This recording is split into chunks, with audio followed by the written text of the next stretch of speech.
The Battle of the Mississinewa, also known as Mississineway, was an expedition ordered by William Henry Harrison against Miami Indian villages in response to the attacks on Fort Wayne and Fort Harrison in the Indiana Territory. The site is near the city of Marion, Indiana. Today, the location is the site of Mississininewa 1812, the largest War of 1812 reenactment in the United States, which is held every October. The annual festival draws thousands of visitors from all over the world. In 2004, a large memorial was unveiled and is currently on display near the Mississininewa River in downtown Marion. Expedition. After receiving permission from Secretary of War William Eustis, Harrison ordered Lieutenant Colonel John B. Campbell to lead an expedition into Indiana. Campbell's objective was to destroy the Miami villages along the Mississininewa River. If possible, he was to avoid harm to Miami chiefs Pacana, Jean-Baptiste Richardville, White Loon, or Lenape chief Silver Heel.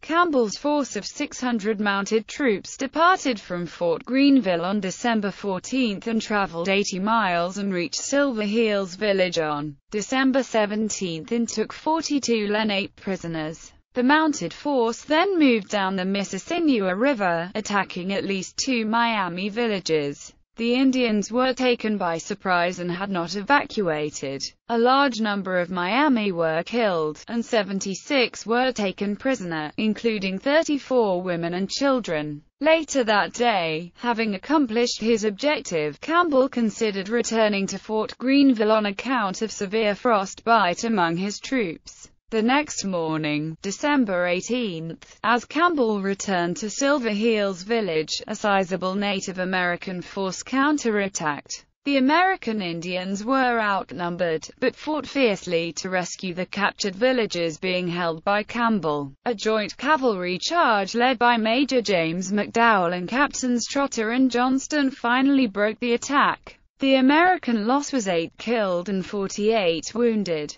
Campbell claimed that 8 Indians were killed on December 17 and that at least 30 were killed on December 18.